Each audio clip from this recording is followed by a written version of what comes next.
그 황금성이 떨어지는 것 때문에 네. 이 부동산을 통해서 자산을 어느 정도 형성해 나가는 것들도 그동안 가능했고 앞으로도 가능할 것이다라는 부분. 황금성이 떨어지는 게 투자에 있어서 어려움이기도 하지만 그게 장점이 되기도 한다.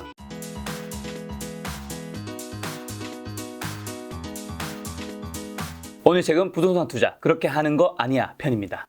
세금 측면에서 우리가 좀 세금 부분을 쉽게 공부할 수 있는 방법이랑 부동산 투자 공부는 무엇부터 좀 시작하면 좋을까요? 기본적으로는 세금과 관련된, 특히 부동산 세금과 관련된 부분들을 너무 어렵다고 생각을 하시는데요. 네. 어렵게 생각하실 부분 아니고 이게 무료 자료가 굉장히 많습니다. 가장 대표적인 게 어디에 있냐면 국민 누구나 무료로 이용할 수 있는 국세청 홈페이지 내에 대부분 있습니다. 그러니까 이 국세청에서 굉장히 많은 일들을 하는데요. 가장 대표적인 게 이 국세청에서 발간하는 책자들이 있어요. 대표적인 것들 중에 하나가 세금 절약 가이드라고 하는 절세책. 이게 1권, 상권학원 2권으로 나눠지고요. 그다음에 최근에는 양도세에 대한 부분들 혹은 이 부동산 세금과 관련된 제도들이 지난 몇 년간 굉장히 복잡하게 밝혀지면서 국세청에서도 이 콜센터, 세밀의 콜센터라는 것을 통해서 굉장히 많은 질문들이 쇄도를 했었거든요. 당연히 그렇겠죠. 그래서 그런 질문들이 들어왔던 것들 중에서 핵심적인 것들만을 추려서 주택과 세금이라는 책자도 따로 발간을 했습니다. 비슷한 예로 이거를 좀 더 쉽게 읽어보실 수 있도록 백문백답이라고 하는 자료들도 냈어요. 이게 이제 오프라인에 있는 서점에서 사서 보실 수 있는 책으로서는 되게 저렴합니다. 그러니까 양에 비해서 굉장히 저렴해요. 왜냐하면 당연히 저렴해야죠. 국민의 세금을 이용한 공무원들이 만들어낸 책들이기 때문에 이런 책들을 활용하시면 기본적으로 내가 생각했던 것보다 훨씬 많은 정보들이 아주 정제돼서 들어와 있어서 쉽다라고 하는 부분 한 가지 하고요. 그다음에 그 책도 사서 보기 좀 어렵다, 아깝다 그러면 그냥 인터넷 페이지 들어가서 파일로 다운받으시는 것도 가능합니다. 그러면 영원이죠, 영원. 그래서 이런 자료를 통해서 부동산과 관련된 세금들을 국세청 홈페이지 이용하시면 굉장히 쉽게 얻을 수 있다라고 하는 거 하고, 그다음에 부동산 투자에 대한 어떤 시작 부분 말씀하셨는데 이 부분은 아까도 말씀드린 것처럼 우선은 내 집 마련, 뭐 거기가 확보가 됐다면 그 다음 단계에는 그 뒤에 고민하시더라도 우선은 내 집 마련부터 시작을 하시는 게 제일 첫 단추가 아닌가. 그렇죠. 한번 경험해봐야 그렇죠. 관심도 생기고. 그래서 한번 내 집 마련을 하고 뭐 그게 이제 어떤 식인지 느낌을 가지셨다면 그 다음에는 이제 갈아타기로 가면 되는 거고, 그거보다 여건이 더 되시고 자산이 되신다면 그 다음에는 소위 얘기하는 부동산 투자에 조금 더 폭넓게 나서실 수 있으시겠죠. 흔히 재테크하면 양대산맥이 이제 주식이랑 부동산이잖아요. 네. 근데 주식에서는 사실 이 기술만큼 중요한 게 뭐 마인드라는 얘기 굉장히 많이 하잖아요. 부동산 투자는 좀 어떨까요? 역시 부동산에서도 마인드가 되게 중요할 텐데요. 제가 생각하는 부동산 투자에 있어서의 마인드라고 하는 건 인정을 좀 한자라는 겁니다. 인정. 네. 어떤 그때 인정이라는 건 뭐냐면 부동산 투자는 황금성이 확연하게 떨어진다라는 걸 좀 인정을 하자. 그러니까 팔고 싶어도 사고 싶어도 쉽게 의사결정할 수 있는 덩치 때문에 네네. 이 상황이 어렵다라는 거를 인지를 하시고, 그러면 결국에는 다시 얘기하면 황금성이 떨어지기 때문에 그 앞단에서 좀 신중하게 생각하셔야 될 부분이 있지만 거꾸로 그게 또 아까도 말씀드린 것처럼 그래서 그 황금성이 떨어지는 것 때문에 이 부동산을 통해서 자산을 어느 정도 형성해 나가는 것들도 그동안 가능했고 앞으로도 가능할 것이다라는 부분. 결국은 황금성이 떨어지는 게 투자에 있어서 어려움이기도 하지만 그게 장점이 되기도 한다라는 말씀을 꼭 드리고 싶습니다. 황금성이 떨어지기 때문에 사실 부동산은 쉽게 사고 못 팔아서 굉장히 많은 국민들이 부동산 투자로 저는 돈을 많이 번 측면이 크다고 생각하는데 실제로 그렇지 않나요? 그렇죠. 그러니까 이걸 흔히 얘기하는 장투가 그냥 되더라. 이런 부분이 방금 말씀해 주신 바로 부동산의 황금성이 떨어져서 그렇죠. 장투가 돼서 결국은 자산 관리를 잘 하게 되더라. 그렇죠. 장투가 되는데 특히나 어쨌든 집값은 이상한 지역 빼고는 우상향 해버리니까 네. 결국에는 그렇죠. 장기적으로 보면 장기 투자를 우상향하는 시장에서 가져갈 수 있더라. 대부분의 괜찮은 지역은 집값은 결국 우상향한다고 팀장님은 생각하시는 거죠? 네, 기본적으로는 그렇고요. 그리고 사실은 더해서 그 부분에 대한 이제 집값이 하락 국면으로 들어서더라도, 그리고 여러 가지 요소들, 금리 특히 얘기들을 많이 하시는데 그 말씀을 좀 꼭 드리고 싶어요. 금리가 인상이 된다라는 건 인상을 해야 되는 상황이라는 건 인플레이션을 얘기를 하는 거거든요. 그렇죠. 그러니까 인플레이션에 대해서 이제 잘못들 이해들을 하고 계시는, 놓치고 계신 것들 중에 하나가 뭐냐면 인플레이션이라는 건 화폐 가치의 하락을 얘기를 하는 거거든요. 그렇죠. 그 실물 자산은 기본적으로는 부동산, 집을 포함해서 실물 자산은 물가를 어느 정도는 해지하고 가게 되거든요. 그 화폐 가치 반대로 실물 자산이 아닌 화폐 가치는 하락이 된다라고 하는 이 부분에서 부채도 현금성 자산이라는 거. 그러니까 5억 대출을 이게 대출이자를 충분히 감당할 수 있는, 그러니까 오해하시면 안 되는 것 중에 하나가 대출이자를 자신의 소득 범위 내에서 감당할 수 있는 수준이어야 되는 그 범위 내에서 5억을 대출을 받을 수 있다라고 치면 이 5억이 예를 들면 물가 상승률 6%를 기준으로 하면 12년 뒤 기준으로 보면 정확히 지금 화폐 가치의 반만 갚아도 되는 것과 똑같다는 거를 생각을 하셔야 된다는 거예요. 5억 대출을 받았는데 부동산을 사놨다면 12년 뒤에 그 부동산을 팔아서 나는 12년 동안 그 집을 향유하고 쓰는 경우, 그러니까 실제 거주하시는 경우가 되겠죠. 이 경우에 그 집을 팔고 나서 갚을 때 봤더니 12년 전에 대비해서 그때도 5억만 갚으면 되는 거거든요. 그러면 집을 팔면 절반만 띄어서 갚아도 되는 상황이 되더라라는 겁니다. 지금 팀장님 말씀 드리니까 요즘 이제 부동산 하락기도 오고 있고, 그 다음에 금리 올라가고 있으니까 대출 조심해야 한다 이렇게 얘기하는데, 그게 감당 가능한 선에서는 그 대출을 최대한 받는 게 결국에 본인의 자산은 확실히 유리할 수 있다는 거네요? 당연히 유리한 겁니다. 그러니까 자산시장이 하락기에 들어설 때 양극화가 될 거다라는 거를 다들 이제 전문가들마다 피상적으로 말씀드릴 수밖에는 없는데, 그거의 가장 대표적인 케이스가 바로 이런 상황인 거죠.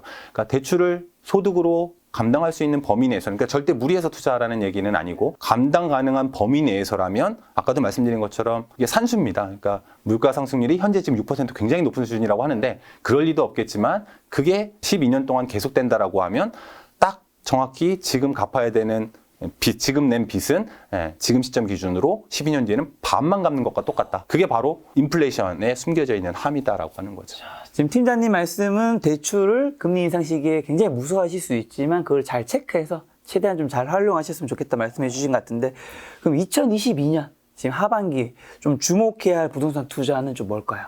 네, 지금과 같은 시장 변동성 시기에는 아무래도 그 부동산의 어떤 한 종목이 중요한 게 아니고 이제 경매를 그래도 말씀을 드릴 수밖에는 없을 것 같아요. 그러니까 경매는 흔히 아시는 것처럼 이제 부동산을 싸게 살 수 있는 기회인 게 맞고요. 그러니까 다만 이제 그 제가 말씀드리고 싶은 부분들 중에 하나는 경기가 하락 국면으로 들어가고 주택 경기가 안정 혹은 금리가 이렇게 인상되는 측면에서는 많은 분들이 경매를 말씀을 드리면 그러면 곧 매물이 쏟아진다는 얘기인가? 라고 오해하실 수 있는데 그 시차가 생각보다 깁니다. 그러니까 지금 최근에 경매 시장 쪽을 보면 그 주택담보대출의 주택대출, 그러니까 부동산 대출의 금리가 굉장히 올랐다고들 많이들 알고 계시잖아요. 그러니까 지금 뭐 신규 대출 기준으로는 뭐 6% 찍었고 10%까지 갈 수 있다라고 얘기들을 많이 하시는데 어쨌든 그 얘기가 나온 지도 몇 개월 지났거든요. 근데 현 시점에서 오늘 날짜 기준으로 경매, 서울에 예를 들면 아파트 물건이 몇 건인지를 보면 70건밖에는 안 됩니다. 이 아파트 70건 중에 저것도 아파트인가 하는 물건들, 그러니까 예를 들면 아파트는 맞지만 나홀로 아파트. 네, 그죠. 나홀로 그거보다 더 작은 19세대 이상이어서 아파트라고 부르는 분류상의 것들까지 빼고 나면 흔히 얘기하는 저건 아파트네, 단지형의 아파트라고 부를 수 있는 물건들은 아마 절반도 채 되지 않을 겁니다. 그러니까 서울 전역에서요. 금리가 이렇게 올라가 있는데 경매로 나온 물건은 그 정도밖에는 안 된다라는 거죠. 그러니까 무슨 얘기냐면 훨씬 더 시간이 나중이 되어야만 그 금리 인상에 따른 여파가 경매 시장까지 미치게 될 거다라고 하는 거고, 대신에 그럼에도 불구하고 경매 시장을 말씀드리는 이유는 뭐냐면 많은 분들이 나는 이제 사람들이 금리가 인상되고 주택 경기가 하락하는 시점에서는 경매가 기회가 된다 라고 얘기들을 할 텐데 그 전까지 하나도 준비가 안 된 상태에서, 경매가 뭔지는 알지만 공부가 하나도 안 된 상태에서 정말 물건들이 조금 높아진 금리 때문에 이제 나오기 시작하는 그 시점에서 나는 경매 시장에 가서 이제 물건을 사야지 못 찾겠죠. 할 수가 없는 거죠. 그러면 지금부터 경매에 대한 관심이 없으셨더라도 공부를 시작하시면 그게 중요한 포인트가 되겠다. 저 이 말씀 너무 와닿는 게, 제가 유튜브를 2018년 10월 29일에 처음 시작했거든요. 2019년 말까지 구독자가 한 7만 명 정도밖에 안 됐어요. 그래서 대단히 뭐 성공한 유튜버를 할 수는 없는 수치거든요. 유튜브를 하는 사람 입장에서는. 근데 2020년에 동학개미 운동이 일어났잖아요. 제가 1년 2개월 동안 뭐 잘한 건 아니지만 이 시장을 좀 이제 이해를 하고 경험을 한 거죠. 만약에 제가 이제 예를 들면 2020년에 동학개미 운동을 할 때 딱 유튜브 시작했으면 그거를 제가 타고 싶어도 탈 수 있는 실력이 없는, 방금 이제 말씀해 주신 경매도 내가 지금 공부하고 해야지 그때 내가 탈 수 있다라는 거잖아요. 네, 정확히 말씀하신 것 같습니다. 그러니까 작가님 저도 책 되게 재밌게 읽었는데 그런 취지들, 그러니까는 준비가 충분히 어느 정도는 되어 있어야만 정말 기회가 왔을 때 뭐 실제로는 못 잡을 수도 있겠죠. 그렇다고 하더라도 내가 준비가 되어 있었다면 한번 시도를 해볼 수 있다라는 의미에서 현 시점에서는 역시 경매를 관심을 두시는 게 좋다. 그래야지 그때 실행이라도 할 수 있는 거겠죠? 맞습니다. 팀장님이 초고자산가 부동산 상담을 제가 하고 있는 걸로 아는데, 어차피 뭐 지금 고액자산가 누구 상담하는지 제가 여쭤보는 게 아니니까요. 혹시 최소 자산과 최대 어느 정도 그 사이인가요? 네. 조금 저로서는 어려운 부분이긴 합니다만 그래도 좀 말씀을 드려보자면 전제 조건은 지금 제가 일하고 있는 은행과 같은 이런 금융회사들의 부동산과 세금에 대한 상담자변들이 폭이 좀 많이 넓어졌습니다. 그래서 일반적으로 흔히 나는 그렇게 부자는 아니야 라고 하시는 경우에도 예를 들면 유선 상담이나 이런 걸로는 얼마든지 활용할 폭이 좀 넓어졌고 그 다음에 그 주거보다 조금 더 심화된 상태로 어떤 조사나 이런 것들까지 해서 의견을 받는 것들 같은 경우가 흔히 얘기하는 이제 PB 거래라고 얘기를 하는데요. 저희 은행 기준으로는 이제 PWM 센터 거래하는 부분들은 통상은 이제 10억을 얘기를 하고요. 금융자산 말씀하시는 금융자산을 기준으로 10억. 근데 이제 요즘에는 이것도 점점 이런 서비스들을 넓혀가고 있는 중입니다. 그래서 한 5억 정도 범위 내에서도 기본적으로 이런 상담에 대한 서비스는 받으실 수 있다라고 하는 거고, 다만 이제 그 파트에 따라서는 제가 일하고 있는 파트에서는 그 금융자산 10억 이상의 대상이신 분들 중에서 그거보다는 조금 더 많이 되시는 경우들을 하고요. 팀장님이 만난 분 중에서 이제 가장 고액 자산가는 어느 정도 부자셨나요?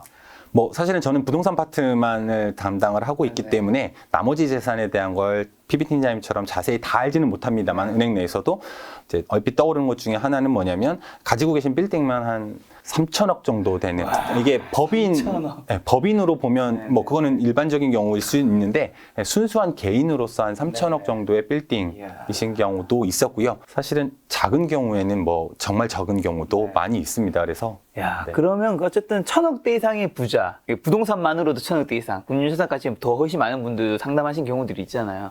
그럼 부자 고객들의 좀 특징이 있나요? 뭐 워낙 다양한 파트의 다양한 분야에서의 뭐 자산을 일구신 분들이라서 되게 다양하기는 하지만 그거에 대한 그 어떤 팀장님 너무 조심하지 않으셔도 됩니다. 저희 해치지 않습니다. 알겠습니다.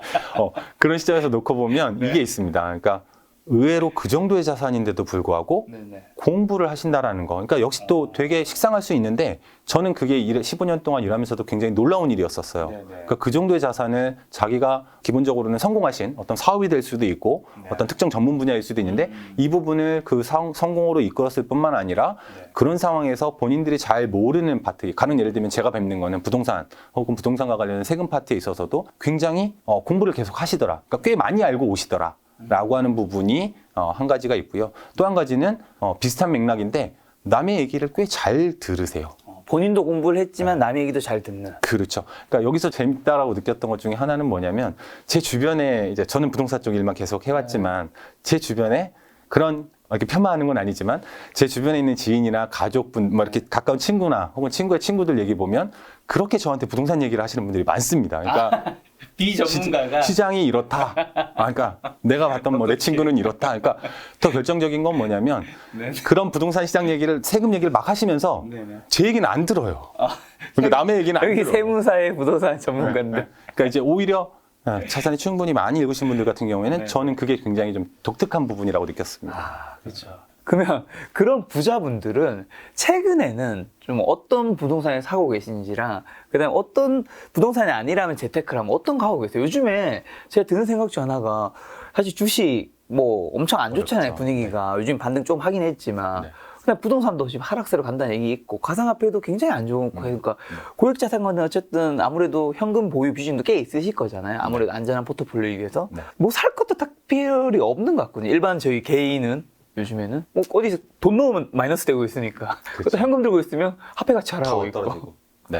어떻게 해야 됩니까 도대체? 그 고액 자산가는 지금 뭘 하고 계세요? 우선 부동산 쪽으로는 뭐 이것도 그 파트가 좀 틀리긴 하겠지만 그 아무래도 여전히 이게 재밌는 게 집값도 많이 올랐는데 흔히 얘기하는 빌딩 시장, 그 중에서 지금 꼬마 빌딩이라고 하는 영역은 지금도 또 집보다 더 많이 올랐다. 이렇게 평가되기는 하지만 여전히 유효한 부분들은 고자산 고객들은 그쪽을 여전히 유효하게 보고 있는 것 같습니다. 다만 이제 물건들을 고를 때는 3년 전이나 5년 전에 비해서는 조금 더 신중해지신 건 사실인 것 같고요. 관심을 두고 계시는 거는 여전히 그쪽. 그러니까 결국은 단독 건물로 있는, 그러니까 단독으로 땅을 끼고 있는 이런 그 특정 상권 지역에서의 투자, 이걸 염두에 두고 계시는 것 같고요. 그 다음에 이제 그냥 보편적으로 부동산뿐만 아니라 다른 보편적인 부분들은 사실은 이 부분은 제가 전문 파트는 아닙니다만 그 채권을 담는 비중들도 좀 커지신 것 같고요. 그다음에 뭐 드물게는 이제 당연히 환율, 달러 담으시는 분들도 요즘은 뭐 어느 정도 많아진 것으로 압니다. 다만 이제 이 부분은 저 같은 사람보다는 흔히 얘기하는 금융 쪽 전문가들이 더 많이 아시고 계실 것 같아요. 그러면 수없이 많이 진행했던 부동산 투자 상담 중에서 제일 기억에 남는 사례 같은 거 뭐 있으세요? 이게 좀 아이러니한데 그 질문 주셨던 것처럼 이제 고자산 고객들을 그동안 상담해오는 일을 쭉 해왔지만 지금도 이제 가장 뭐 인상 깊었던 것 중에 하나는 돈이 그렇게 많지 않은 분이었었어요. 정확하게는 2015년도였었고요. 그러니까 이제 부동산 상담을 이제 그 보통 언론사에서 주관하는 그 코엑스 같은 데서 되게 크게 하는 대규모 이제 쇼들이 있습니다. 모니쇼, 뭐 트렌드쇼 뭐 이런 것들이 있는데요.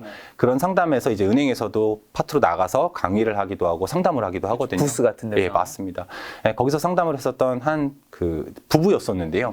제가 나이를 뭐 그때 여쭤보지는 않았었는데 한 부부가 한 22살, 3살 정도였어요. 그러니까 되게 젊었죠. 그러니까 결혼을 하셨는지 여쭤봤는데 결혼을 하셨더라고요. 그러니까 직업도 당연히 이제 상담 과정 중에서 여쭤봤었는데 그 헬스 트레이너였어요. 두 분 다. 그러니까 이제 아마도 뭐 이제 자산이 많으셨던 분이 아니셨던 거고 결혼은 좀 일찍 하신 거고 그다음에 직업은 뭐 헬스 트레이너라는 직업이 앞으로도 이제 점도가 좋은 직업분이긴 하겠습니다만 일반적으로 젊은 나이 때 아무래도 그렇죠. 고소득이고 나이가 들면 좀 위험할 수도 있죠. 그렇죠. 그리고 이제 통상은 젊을 때 이 고소득이라고 하는 것도 일반적인 뭐 전문직처럼 고소득은 아니고 그 소득 수준이 그렇게 높은 부분은 아니었던 걸로 기억이 됩니다. 그래서 실제로는 그럼에도 불구하고 이제 그 가장 인상이 남았던 것 중에 하나는 뭐냐면 그 젊은 부부가 일찍 결혼한 이유도 있겠지만 내 집 마련을 하기 위해서 잘 모르니까 그런 부동산 어떤 상담 이런 것들을 훌륭하네요. 찾아다니셨던 거고 그때 모아놓았던 자금이 한 5천만 원 있습니다라고 얘기를 하시더라고요. 그래서 저는 굉장히 도와주고 싶었어요. 그때 상담에서도. 사실은 근데 2015년 시점이라고 하더라도 5천만 원 갖고 제가 상담해오던 범위 내에서 뭘 찍어드릴 수도 없고 굉장히 어려운 그러니까 조언을 드리기는 굉장히 어려운 상황이었음에도 불구하고 보통 이제 그런 상담에서 한 30분 정도 하고 다음 고객분이 또 있으시긴 하거든요. 저는 지금도 기억나는 게 뒷분한테 양해를 구하고 거의 1시간을 상담을 해드렸었습니다. 내 집 마련을 하려고 한 통상적인 나이보다 훨씬 더 젊은 부부들이 뭐 성과를 떠나서 그런 데를 열심히 공부를 하신다라는 게 저는 굉장히 신선했었고 그런 의미에서 저는 그 상담이 가장 기억에 남습니다. 그럼 그 상담에 이어서 생애 첫 부동산 투자 현금 말씀하신 5천만 원과 1억 원 있으신 분이에요. 지금 어디에 뭘 좀 하면 좋을까요? 네. 그 와중에 또 굉장히 제일 어려운 질문을 주셨던 것 같은데요. 아까 이제 고액자산가분은 이제 얘기했고요. 네.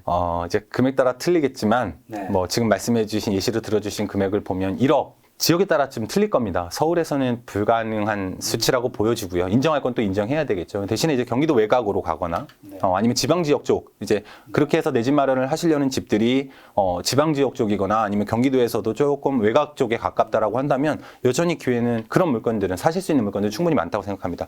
한 1억 정도만 되더라도 그 다음에 각자 혹은 부부 소득 수준에 따라 좀 틀릴 것 같아요.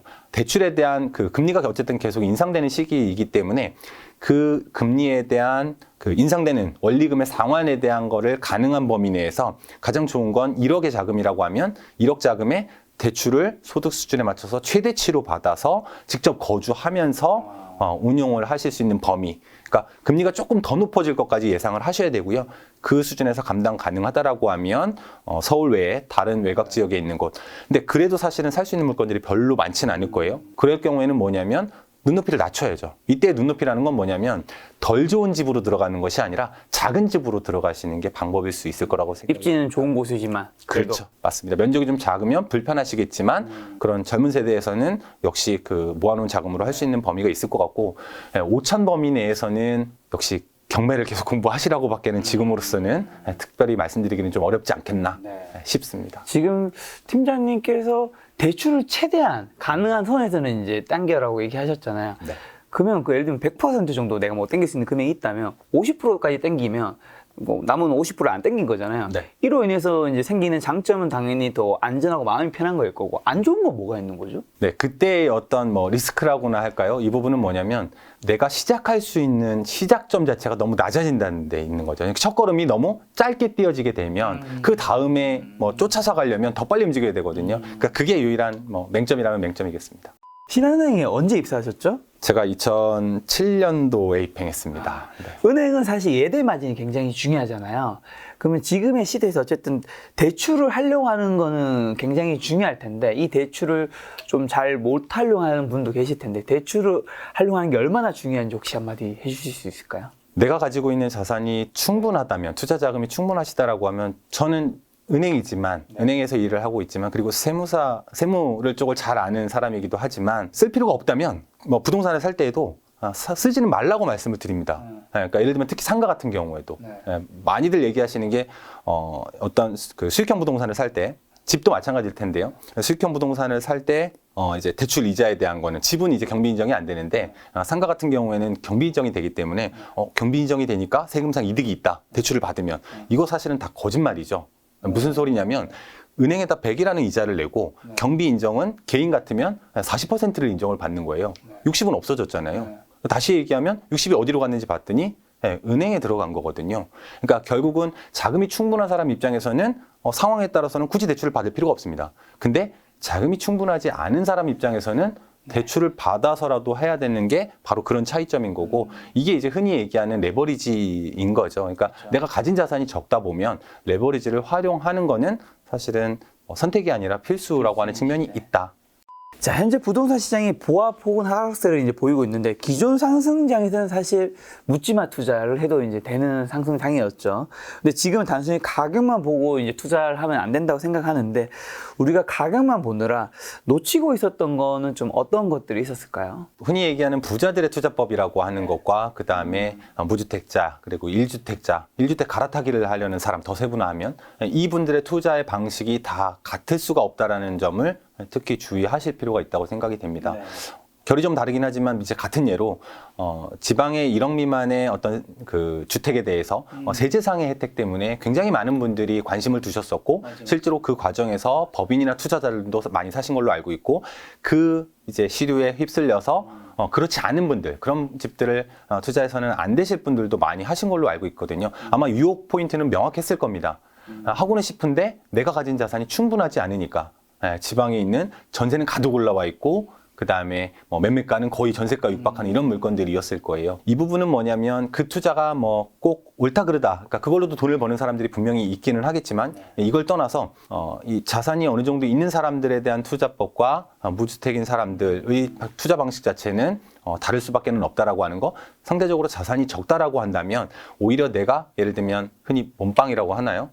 그런 방법을 통해서 조금 물리적으로 고생이 되더라도 그런 어떤 재개발 지역에 흔히 얘기하는 우리가 아파트 투자가 중요한데 아파트가 될 수 있는 빌라를 사는 것도 괜찮다 이런 얘기인 것처럼 그러니까 불편함을 감수하면서 할 수 있는 투자로서는 괜찮겠지만 그게 아니라 자금이 작다고 해서 어떤 그 시류에 휩쓸려서 투자하는 이런 부분들은 좀 주의할 필요가 있다고 생각이 됩니다. 유튜브에서 사실 이제 부자들은 지금 어떤 재테크를 하고 있을까 굉장히 많은 분들이 궁금해하는데 우리가 뭐 그걸 알 필요는 있지만 내가 부자가 아니기 때문에 그 재테크 방법을 그대로 따라했다가는 조금 안 좋은 일이 벌어질 수도 있다라는 거예요. 네, 오히려 위험할 수 있다. 이제 부동산 투자 요즘에 2030도 굉장히 많이 관심 가지고 있지만 사실 그래도 여전히 2030은 돈이 많지 않기 때문에 부동산 투자를 잘 못 하시잖아요. 아무래도 내 집 마련하려면 돈이 어느 정도 필요하니까 그런 2030 세대에게 좀 해주고 싶은 말씀 있을까요? 꼭 해주고 싶은 얘기가 있습니다.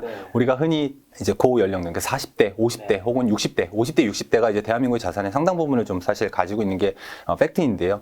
그러니까 상대적으로 얘기하면 20대, 30대 중에 정말 일부를 제외하고는 그 정도의 자산을 갖고 있지 못한 경우가 많겠죠. 대신에 2030 세대들만이 5060에 비해서 정말 유리하게 가지고 있는 자산이 하나가 있다고 생각합니다. 시간이요? 아니요. 바로 디지털 자산입니다. 그러니까 다시 얘기하면 다 그런 것은 아니지만 상대적으로 50이나 60 혹은 그보다 연배가 높으신 분들보다 2030은 이런 흔히 얘기하는 디지털 쪽에 훨씬 더 익숙한 거죠. 그러니까 다시 얘기하면 나이 드신 분들도 유튜브를 당연히 보시긴 하겠습니다만 2030은 그거보다 훨씬 더 폭넓게 그러니까 PC나 핸드폰으로 보는 것도 별로 어렵지 않고 그다음에 내가 원하는 정보들을 검색해서 유튜브나 이런 데서 찾는 것도 굉장히 쉬울 거예요. 예를 들면 예전 같으면 우리가 어떤 임장이라고 얘기를 하는데 보통 이제 부동산 현장 탐방이라고 하기도 하고요. 물건들 내가 관심 있는 아파트를 가서 볼 때 이 디지털 자산을 충분히 활용하기 어려우신 고 연령층의 분들은 다 가봐야죠. 물론 젊은 사람들도 현장을 다 가봐야 되는 건 맞습니다. 부동산 쪽에서는. 근데 모든 시간상 다 가볼 수 없으면 젊은 세대들은 안 가보고도 대부분 다 알죠. 네, 지도를 로드뷰. 통해서 뭐 로드뷰. 그렇죠. 위성지도, 일반지도, 그 다음에 로드뷰까지 해서 골목골목을 다 단지 주변까지도 살펴볼 수 있기 때문에 이걸 최대한 활용해 보실 수 있는 게 2030 세대들만이 가지고 있는 자산이라고 생각이 되고요. 그러니까 다양한 유튜브나 이런 것들의 정보들이 지금 채널에서처럼 굉장히 많거든요. 어느 정도만 정제해서 들을 수 있다라고 하면 그런 정보들을 취합하는 부분들. 카페 들어가서 뭐 활동하면서 그쪽 파트 관심 있는 사람들이 어떤 얘기들을 하는지에 대한 것들을 들어보는 거. 그런 디지털 자산에 대한 적응력이 2030이 분명히 자산이 있기 때문에 그런 점에서는 자신 있게 요 부동산에 대한 것들도 관심을 두시면 좋겠다. 부동산 투자하면 사실 1주택자분들이나 다주택자분들은 이미 본인이 자산에 들어가기 때문에 관심이 되게 많지만 무주택자분들은 아무래도 그런 분들에 비해서는 관심이 좀 적잖아요. 근데 특히나 지금 하락기가 시작한다고 하니까 부동산 투자에 대해서 좀 더 관심이 더 줄어들 수도 있는데 그러면서 부동산 투자에 이제 망설일 수도 있는 건데 뭐 그런 분들한테 해주고 싶은 말씀이 있을까요? 하락기든 상승기든 중요한 건 그게 아니다라는 말씀 다시 한번 또 말씀드리고 싶고요. 예를 들면 아무 변동이 없는 상황. 그러니까 규제도 안 생기고 규제가 생길 필요도 없고 완화도 안 생기고 그러니까 지금 최근의 추세를 보면 규제가 굉장히 특히 주택 쪽에서는 세금 포함해서 규제가 굉장히 많아지다가 전부는 아니지만 조금씩 완화되는 기조로 가고 있는 상황이거든요. 그러니까 흔히 얘기해서 돈을 벌 수 있는 투자를 할 수 있는 기회가 더 많은 시장이라는 건 아무 일도 일어나지 않는 시장이 아니라 상승기이든 하락기이든 자꾸 변동폭이 생기는 이런 시장일 수밖에는 없다. 그러니까 오히려 플랫하게 가는 시장 쪽 상황이 아니라 지금과 같은 하락 국면의 초입, 그게 반대로 상승 시장의 초입이라고 하더라도 마찬가지겠지만 변동성이 있는 이런 시장들이 더 타이밍보다 중요한 인사이트를 줄 수 있다. 이 말씀을 드리고 싶습니다. 이제 이 영상 딱 보고 이제 부동산 투자 시작하는 초보자분들이 좀 자주 하는 실수 그리고 이런 건 좀 조심해야 된다 뭐 그런 거 있을까요? 거의 초보자뿐만 아니라 많은 분들이 하시는 그리고 이제 아무래도 초보자들이 빠지기 쉬운 것 중에 하나가 호재를 보고 투자하는 부분입니다. 그러니까 흔히 얘기하면 상식적으로 이해가 안 되실 수 있는데요. 교통에 대한 호재는 당연히 봐야지. 맞는 얘기지만 그게 의사결정의 핵심이 되는 경우들이 있습니다. 주변에 뭐가 개발이 될 거다. 뭐 신도시가 쫙 들어서는데 뭐 어떠한 부분 요소가 있더라. 그 선거 때마다 사실은 지하철역 혹은 기차역이 뭐 수십 개가 늘어난다는 거는 잘 많이 들어보셨을 건데요. 그렇게 생기기로 한 역들이 안 생기는 경우가 태반이고요. 생긴다 하더라도 20년에서 30년 걸리는 경우들이 많습니다. 그러니까 그런 얘기하는 흔히 얘기하는 흡수일 수 있는 호재에 대한 부분을 볼 게 아니라 그 호재 어떤 호재가 있다 하더라도 그 호재 이면에서 그렇게 해서 이미 형성되어 있는 환경들이 있다면 그 환경에 대한 공부를 여건들을 조사하시는 게 훨씬 더 중요하고 호재에 잘못 거기에 빠져서 투자를 하게 되면 굉장히 큰 리스크일 수 있다. 큰 돈을 벌 수 있는 기회인 것도 맞지만 부동산 투자는 로또 하듯이 그렇게 할 만한 부분은 아니다라는 말씀을 꼭 드리고 싶고요. 그 예전에 섬 투자 열풍도 들었던 적이 있었는데 그러니까 섬에 연륙교가 그러니까 다리가 생기면서 여기에 그림 같은 집 지으면 가치가 올라간다. 그러니까 이런 것들이 가장 대표적인 것들이거든요. 다들 잊고 계시지만 그 몇 해 전에는 그 DMZ 투자도 있었습니다. 그러니까 북에 있는 땅 다 이제 통일되면 굉장히 이슈가 된다. 실제로 굉장히 많은 분들이 사셨던 걸로 알고 있거든요. 의외로 많은 사람들이 그렇게 호재를 보고 투자를 하셨다가 제주도 호텔 투자도 좀 핫한 적이 있지 않나요? 비슷합니다. 네, 그래서 오히려 호재를 보서 하게 되면 위험할 수 있다. 그거는 꼭 주의하시라고 말씀드리고 싶습니다. 오늘 팀장님과 이제 부동산 투자 그렇게 하는 거 아니야 요 책을 가지고 여러 가지 이야기를 나눴는데 마지막 질문으로 부동산 투자에서 중요한 것은 성공할 가능성을 높이는 것보다 실패할 가능성을 이제 줄이는 걸 해주셨는데 실패를 줄이려면 어떻게 해야 하는지 오늘 해주신 이야기 한번 요약해 주시고 또 김 작가 TV에 처음 나오셨는데 마지막으로 뭔가 시청자분들한테 하시고 싶은 말씀이 있다면 그 부동산 투자를 염두에 두시면서 이제 실패하지 않으려면 또 이제 식상한 얘기일 수는 있는데 공부를 좀 계속 하시라고 말씀을 좀 드려야 될 것 같아요. 이 부분은 또 막연하게 느껴지실 수 있는데 뭐가 됐든 아까 상대적으로 젊은 분들이라면 고연령층인 경우보다 더 자주 더 빈번하게 더 쉽게 카페에 들어가서도 얘기들도 들어보고 그 다음에 인터넷 같은 것들도 더 쉽게 뒤져보고 유튜브도 좀 더 관련되어 있는 분야를 많이 보시고 이런 것들이 단초가 될 수 있고 정부 쪽 사이드에 들어가 있는 인터넷 사이트들은 다 공짜입니다. 그러니까 한국부동산원의 통계자료 데이터 청약홈에 나와 있는 여러 가지 사례들 다 공짜고요. 그래서 그런 것들을 통해서 공부를 충분히 큰 비용을 들이지 않고 할 수 있다라고 하는 것 한 가지. 그 다음에 저는 이제 부동산 공부에 관심이 있다면 부동산 학이 아니고 부동산 법을 공부하라고 자주 말씀을 좀 드리거든요. 그러니까 다 그런 건 아니지만 뭐 쉽게 단추려서 얘기를 하면 부동산 학이라고 하는 거는 그런 투자에 대한 타이밍을 잡는 겁니다. 그러니까 어떤 집이 올라갈 것 같고 언제 올라갈 것 같고 얼마나 떨어질 것 같고, 그러니까 배운다고 하더라도 내가 드리는 시간에 비해서 그걸 맞추기는 굉장히 어렵거든요. 그러니까 전문가들의 얘기를 들어도 그건 마찬가지입니다. 그래서 부동산 학이 아니고 실패를 줄이려면 부동산 법을 공부해라. 그러니까 부동산 법이라고 그러면 또 이렇게 생각하실 수 있을 것 같아요. 아니 무슨 법학자가 될 것도 아닌데 부동산 투자하면서 무슨 법까지 공부를 하냐. 의외로 부동산, 우리가 알고 있는 부동산의 거의 대부분이 그 베이스는 우리가 부동산 공법이라고 얘기하는 부분을 베이스로 깔고 있습니다. 그러니까 국토의 계획 및 이용에 관한 법률, 재개발 재건축 같으면 도시 및 주거환경 정비법, 이런 것들이 다 법률적인 베이스거든요. 그러니까 세법도 부동산 공법 중에 하나인 것이고요. 그러니까 결국은 이걸 또 전문가가 되기 위해서 혹은 어떤 자격증을 취득하기 위해서 공부하시기 위한 것은 아니잖아요. 법리를 공부하시라는 뜻이 아니고 이런 법을 바탕으로 해서 이런 요소들이 나왔구나. 예를 들면 내가 집을 세입자로서 임차를 얻을 때조차 주택임대차보호법 알고 있겠지만 그걸 처음부터 끝까지 그 조문이 많지는 않거든요. 네. 천천히 한번 읽어보신 분들은 별로 없는 것 같아요. 부동산 공부를 하시겠다라는 분이 그거를 보지 않으셨다. 처음부터 끝까지 읽어보지 않으셨다라고 하는 거는 굉장히 큰 실수다. 그래서 부동산 법이라고 하는 거 그냥 법문을 다 이해하지 못하셔도 좋으니까 관련돼 있는 분야를 꼼꼼하게 한 번씩 읽어보시는 것만으로도 도움이 될 수 있다라고 생각이 되고요. 마지막으로 이제 그 채널에 와서 꼭 하고 싶었던 얘기는 저는 이제 듣던 대로 그 질문 주셨던 것 때문에 편하게 얘기를 하고 할 수 있어서 너무 저도 좋았었고요. 이 얘기를 꼭 독자분이라고 하시나요? 구독자분들께 꼭 드리고 싶습니다. 그러니까 버나드 쇼의 유명한 말이 있더라고요. 그 묘비명에 적혀 있다라고 하는 우물쭈물하다가 내 이럴 줄 알았다라는 유명한 말이 있습니다. 부동산 투자에서도 마찬가지일 것 같습니다. 고민하지 마시고 공부를 먼저 시작하신다면 답이 보이실 수 있을 거라고 생각이 됩니다. 자, 오늘 우병탁 팀장님과 이제 오늘 1시간 반 동안 인터뷰를 하면서 우리가 이제 부동산 시장에서도 주식 투자처럼 뭔가 마켓 타이밍을 하고 싶지만 사실상 그게 너무나도 현실에서 쉽지 않고, 그것보다 중요한 것은 내가 살 수 있는 좋은 집을 사는 게 굉장히 중요하다는 생각이 들었습니다. 오늘 만남의 손님은 우병탁 팀장님이었습니다. 지금까지 여러분 소중한 시간 함께 해주셔서 정말 감사합니다. 오늘도 김 작가였습니다. 고생 많으셨습니다. 고맙습니다.